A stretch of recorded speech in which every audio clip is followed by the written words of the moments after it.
This year's international appeal is called "For the least of these." Jesus used those words in Matthew chapter 25, and as much as you did it for the least of these brothers and sisters, you did it for me. Two of our international workers, Karen and Spencer Daniel, they minister primarily amongst the Sri Lankan people. They're actually Melbourne-based, and they reach out both to the Sri Lankans in Melbourne, but also to people in Sri Lanka. They are workers with Praxis, and we're going to hear their inspirational stories. So much of what Praxis has done is born out of prayer. Let's hear from Spencer and Karen Daniel.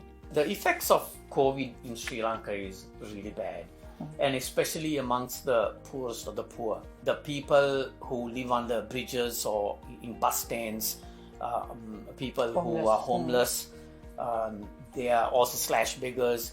They are in an extremely vulnerable place because they don't have a place to isolate, they don't have a place to go. So our team tells us a story where they got together, they did a discovery Bible study, and one of the leaders was challenged, and he said, look, I'm okay, I've got a home, I've got food on the table, and I want to do something, give a meal to the poorest of the poor.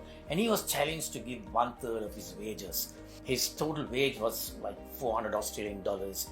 1/3 of it he wanted to give. So what they did was they went and bought dry rations and meat and veggies and all that stuff. They all got together, they cooked the meal, and they went out and gave these about 125 people, but they couldn't go because of curfew and COVID.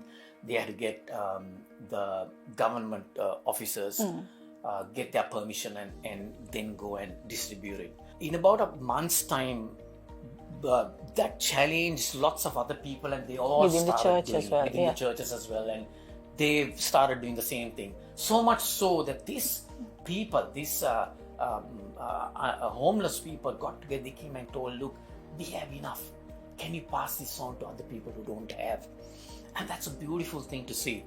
That people who don't have are touched, and they are wanting to pass it on to other people, a real generosity. So we see this gospel exploding this way, where one person's act of generosity challenges on so many levels, so many families getting together, and for them to wanting to share, the people who don't have wanting to share with some others who don't have, is awesome. So we see gospel changing lives and gospel impacting the communities. Our target this year is $300,000. You know, our international workers are placed in some of the toughest environments of the world, genuinely putting their life out there for the sake of the gospel. It's not a big thing for us to demonstrate a generous spirit. So with a target of $300,000, let's help to resource those 71 workers in 25 nations. Come on, Crossway, let's be generous, dig deep, and God will bless you as you do.